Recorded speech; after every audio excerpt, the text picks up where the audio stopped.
March 14th, 1943. RAF Wattisham, Suffolk, England. The fabric hung in tatters, flapping in the early morning wind like a surrender flag.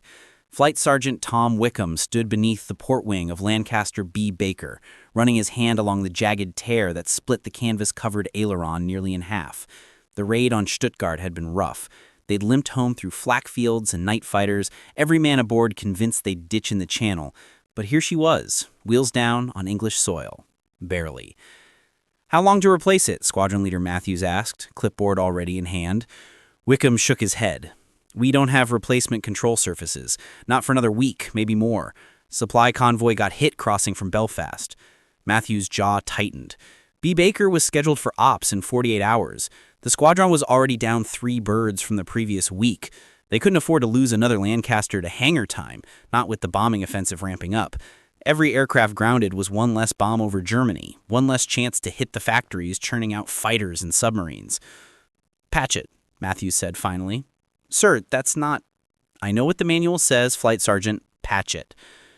Wickham watched the squadron leader walk away toward the operations building, his boots crunching on the frost-hardened grass. The temperature was dropping again, another cold snap coming in from the North Sea. He looked back at the torn aileron, at the aluminum frame visible through the shredded Irish linen. A patch job on a control surface was asking for trouble. The stresses during flight, the constant flexing, the vibration from the Merlin engines, any repair would need to hold under conditions that would tear ordinary stitching apart in minutes. He heard footsteps behind them, light, quick. "That'll need a herringbone stitch." Wickham turned. The woman standing beside him wore blue coveralls, streaked with oil and the armband of a civilian contractor. Her hair was tied back with a faded red kerchief, and she carried a canvas tool bag that looked nearly as battered as the aircraft. Her name was Rose Caulfield. She had been working at Wattisham for 6 months, one of dozens of women pulled from textile factories and sewing shops to help maintain the bomber fleet as more men shipped out to combat units. "A what?" Wickham asked. "Herringbone stitch. Cross-braced pattern. We used it at the mill for heavy canvas under tension. If you just run standard stitching, it'll rip right through under load. But if you interlock the thread in a herringbone pattern, it distributes the stress across multiple anchor points. The fabric moves with the frame instead of against it." He studied her face. She wasn't joking. "You've done this before?" "Not on an airplane," Rose admitted. "But canvas is canvas, tension is tension. You give me proper marine-grade thread and a curved needle, I can have this reinforced by tonight." He glanced toward the operations building, then back at the Lancaster. The raid schedule wouldn't wait. The war wouldn't wait. "All right," he said. "Show me." By noon, Rose had assembled her materials on a workbench near the hangar's open doors. Heavy waxed thread, the kind used for sail repair, 3 curved needles of different sizes, borrowed from the parachute rigging shop, a wooden frame she'd improvised to hold the fabric taut while she worked. Wickham watched as she cut away the most damaged sections of the aileron covering, leaving clean edges that could be overlapped with fresh fabric. "The trick," she explained, threading the first needle, "is to never pull the stitches too tight. You want them snug, but with give. The frame flexes in flight, yeah? So the fabric has to flex with it. Lock it down rigid, and it'll tear at the first hard maneuver."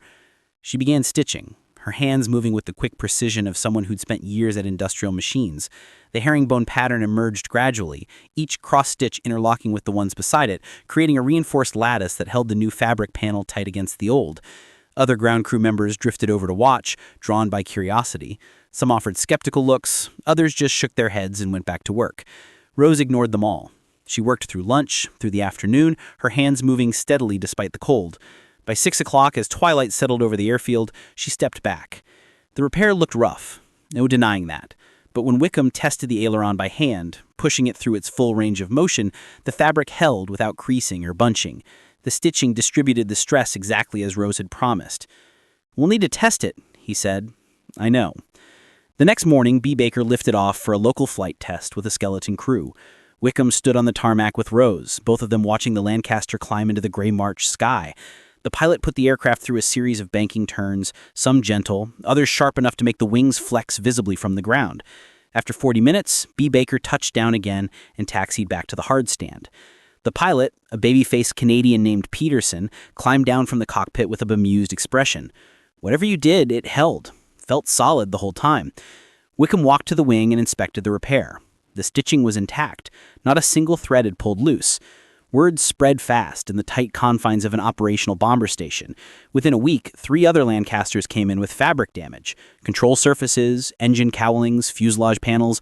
Rose and 2 other women from the civilian contractor pool patched all of them using variations of the herringbone technique, adapting it to different stress patterns and different types of canvas. The Air Ministry caught wind of it in April, when a maintenance report from Wattisham crossed the desk of a technical officer at Bomber Command headquarters. The report detailed unusual serviceability rates, aircraft returning to ops faster than expected despite battle damage that would normally require weeks in depot for parts replacement. Someone flagged it for review. By May, Rose found herself standing in a briefing room at High Wycombe, facing a panel of RAF officers and civilian engineers. They brought her down from Suffolk on a staff car, given her 15 minutes to clean up, then marched her straight into a conference room where men in pressed uniforms and wire-rimmed spectacles waited with notepads and skeptical expressions. "Miss Caulfield," the lead engineer began, a thin man named Pemberton with a London accent, "we've reviewed the field reports from Wattisham. Your stitching technique appears to be holding under operational conditions that should, by all accounts, cause immediate failure." "It holds because it's designed to move," Rose said. She'd been nervous in the car, but now, standing in front of them, she felt the same calm focus that came when her hands were working. "You can't treat aircraft fabric like you're hemming trousers. It needs to breathe with the stress." One of the RAF officers, a group captain with graying temples, leaned forward. "We're operating 4,000 bombers across multiple commands, Miss Caulfield. If your method works consistently, we need it documented and distributed. How long would it take you to train others?" Rose thought about the women at Wattisham, the ones who'd watched her work and started asking questions. Sarah, who'd worked in an upholstery shop, Margaret, who'd done embroidery for a dress shop in Ipswich. They'd picked up the technique in days once they understood the principle. "Give me women who know textiles, and I can teach them in a week." Pemberton made a note. "We'll arrange for you to visit multiple stations, demonstrate the technique, provide written instructions for maintenance crews." He paused, studying her over his spectacles. "This isn't glamorous work, Miss Caulfield. No medals, no recognition, but if it keeps aircraft flying, it may well save lives." Rose nodded. She didn't need medals.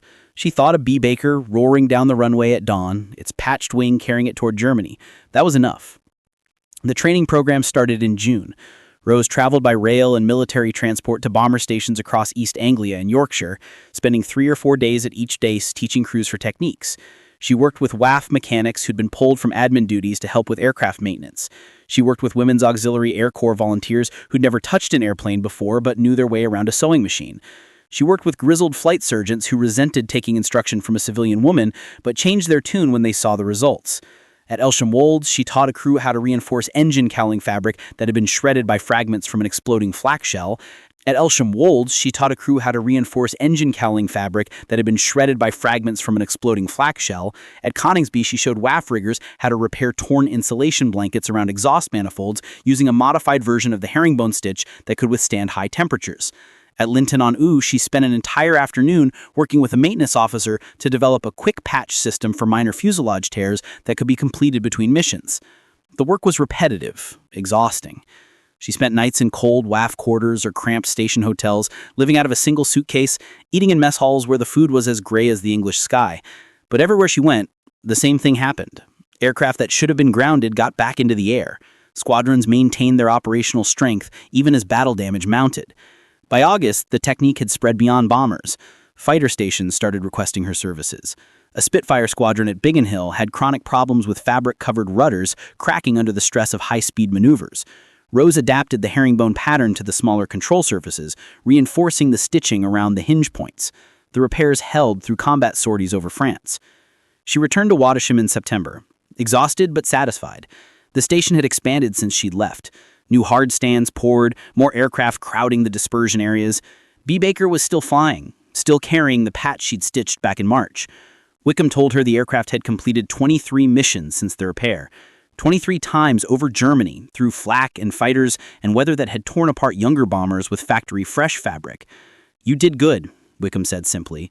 Rose looked at the Lancaster, at the worn patch barely visible under layers of oil and exhaust stains. "We did good," she corrected. The winter of 1943 brought new challenges. Bombing operations intensified as the Allied air offensive pushed deeper into Germany, targeting ball-bearing factories, aircraft plants, and rail yards. The Lancasters and Halifaxes returned with increasingly severe damage, not just torn fabric, but shredded control surfaces, punctured fuel tanks, and structural frames bent by near-miss explosions. The demand for quick repairs outpaced the supply of replacement parts by a widening margin. Rose found herself working longer hours, improvising solutions to problems the manuals never anticipated. Halifax from 58th Squadron came back from a raid on Berlin with its elevator fabric torn away on one side, the bare aluminum ribs exposed to the winter wind. The replacement fabric was on back order. Rose and a WAAF mechanic named Joan Hensley worked through the night cutting and stitching a temporary covering using parachute silk reinforced with herringbone stitching and doped with aircraft fabric cement. The repair wasn't pretty, but it held, and the Halifax flew again 2 days later. At Wickham's suggestion, Rose started keeping a logbook, not for official reports, but for herself. She recorded each repair, each innovation, each lesson learned. The notebook filled with sketches and notes, stress points on Wellington fabric panels, optimal thread tension for different canvas weights, alternative materials when standard supplies ran short. Other women of the station started contributing their own observations. Margaret documented a technique for salvaging damaged fabric by cutting away weak sections and splicing in reinforcements. Sarah developed a method for waterproofing emergency patches using beeswax mixed with linseed oil. The logbook became something more than a personal record. It became a manual, passed from hand to hand among the women working maintenance across Bomber Command. Copies were made, pages torn out and shared, techniques adapted to local conditions. What had started as one woman's sewing trick evolved into a distributed network of knowledge, informal but effective. In February 1944, Rose received an unexpected summons to the Air Ministry in London. She took the train down from Suffolk on a gray morning, the carriage crowded with servicemen and women heading to or from duty assignments. London looked battered. Bomb damage was everywhere. Collapsed buildings, cratered streets, gaps and rows of houses like missing teeth. But the city kept functioning, kept moving, kept fighting. The meeting was held in a basement office, sandbags stacked outside the windows. 3 officers were present, along with Pemberton, the engineer she'd met the previous year. They had her logbook on the table, the worn notebook that had traveled with her to dozens of airfields. Ms. Caulfield, your techniques have been implemented across 214 aircraft in the past 11 months. Maintenance reports indicate a 37% reduction in downtime for fabric-related repairs. Squadron leaders are reporting higher aircraft availability rates at stations where your methods have been adopted. Rose sat quietly, unsure where this was leading. "We want to formalize the program," one of the officers said, a wing commander with a chest full of ribbons. "Create an official training course, establish standards for emergency fabric repair, distribute proper documentation to all maintenance units." He tapped the logbook. "This is valuable work, Ms. Caulfield, but it needs to be more than one woman traveling station to station. We need to scale it." They offered her a position as a civilian technical advisor, attached to the Air Ministry's Directorate of Repair and Maintenance. The job would mean leaving Wattisham, leaving the hangars and the aircraft she'd grown to know by their individual quirks and battle scars. But it would also mean reaching more stations, training more women, saving more aircraft. She accepted. The training program launched in March at a depot in Shropshire. Rose worked with a team of instructors to develop a standardized curriculum covering fabric repair, stress distribution, emergency patching, and field improvisation. The first class consisted of 40 women, WAAF mechanics, civilian contractors, and volunteers from the Women's Land Army who'd been reassigned to aircraft maintenance. They came from textile mills, dress shops, upholstery factories. They brought skills the RAF hadn't known it needed until the war forced innovation. Rose taught them the herringbone stitch, but she also taught them to think like engineers, to read the stress patterns in torn fabric, to understand how aircraft moved through air, and to improvise when supplies ran short. She taught them that textbooks were guidelines, not gospels, and that the best solutions often came from combining traditional craft knowledge with practical necessity. The women graduated after 3 weeks and dispersed to stations across Britain. Within months, reports filtered back. A Wellington in Cornwall kept flying with emergency rudder repairs. A Stirling in Scotland, its fuselage fabric patched using techniques from the course. A Lancaster in Lincolnshire, its damaged aileron stitched and reinforced well enough to complete a mission over Hamburg. The numbers accumulated. Aircraft kept flying, missions were flown, bombs were dropped. By D-Day, the program had expanded beyond fabric repairs. The women Rose had trained were applying the same principles of improvisation and stress distribution to other maintenance challenges. Insulation blankets around engine exhaust pipes, torn during combat, were being repaired with heat-resistant stitching patterns adapted from industrial furnace covers. Rubber seals around canopy frames damaged by shrapnel were being patched with techniques borrowed from tire repair shops. Electrical wire bundles exposed when fuselage panels were punctured were being protected with canvas sleeves stitched in place using waterproof thread. The invasion of Normandy brought new demands. Transport aircraft needed constant maintenance to keep up with the relentless pace of supply drops and glider towing. C-47s and Dakotas returned from France with fabric damage from ground fire and rough field landings, and Rose housed herself at forward airfields in southern England, working alongside American maintenance crews who'd heard about the British fabric repair techniques and wanted to learn them. A U.S. Army Air Force Master Sergeant named Kowalski watched Rose demonstrate the herringbone stitch on a torn Dakota cargo door covering. He said, "We've been replacing whole panels, waiting weeks for parts while the bird sits grounded. This we can do in a day." "Less than a day if you've got the right people," Rose said. She nodded towards a pair of American women in mechanics overalls standing nearby. "They know textiles?" "Jenkins worked in a parachute factory. Morrison was a seamstress. Then they can learn this in an afternoon." The cross-pollination of techniques continued through the summer. British methods spread to American units. American innovations, particularly their use of industrial adhesives and synthetic fabrics, were adopted by RAF crews. The informal network of knowledge that had started in Rose's logbook expanded into something larger, a community of practice that transcended national boundaries and military hierarchies. In August, Rose returned to Wattisham for the first time in months. The station had changed. New aircraft, new crews, new faces. But B. Baker was still there, still flying. The original March 1943 patch, now almost invisible under layers of subsequent repairs and weathering. Wickham had been promoted to warrant officer. He showed Rose the maintenance logs. 41 missions, he said. Berlin, Hamburg, the Ruhr. She's taken flak hits, fighter attacks, bird strikes. We've patched her, reinforced her, stitched her back together so many times I've lost count. By all rights, she should have been scrapped months ago, but she keeps flying. Rose ran her hand along the Lancaster fuselage, feeling the patches and repairs beneath the paint. "How many aircraft has this station kept operational because of the repairs?" Rose asked. Wickham consulted his records. "Hard to say exactly, but we've had 20% fewer aircraft grounded for fabric-related damage compared to this time last year. Squadron availability rates are up, maintenance hours per aircraft are down." He looked at her. "You changed how we work, Rose, made us think differently about what's possible." She thought about all the women she'd trained, spread across dozens of stations, women whose names would never appear in official histories, whose work would be forgotten as soon as the war ended. But their hands had kept aircraft flying. Their skills had put bombs over targets. Their innovations had saved crews who might otherwise have died in aircraft grounded for want of parts. "It wasn't just me," Rose said. "I know," Wickham replied. "That's what makes it remarkable."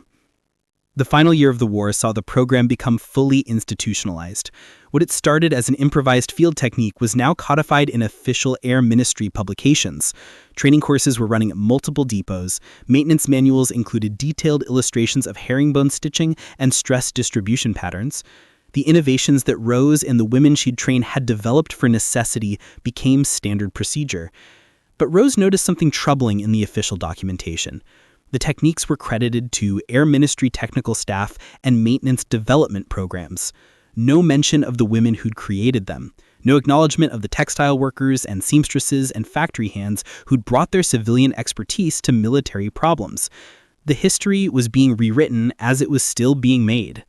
She raised the issue with Pemberton during a meeting at the Air Ministry in March 1945. "It's not personal, Miss Caulfield," he said, not meeting her eyes. "The documentation needs to maintain institutional credibility. Attributing these developments to civilian contractors, particularly women, would raise questions about oversight and proper development procedures." "These women saved aircraft," Rose said, her voice level but firm. "They kept squadrons operational. They deserve recognition. And they have our gratitude, Pemberton replied. But official recognition is a different matter. You understand how these things work. Rose understood perfectly. The war had needed women's skills, but it didn't want to admit how much it had relied on them. The innovations would be preserved, but the innovators would be erased.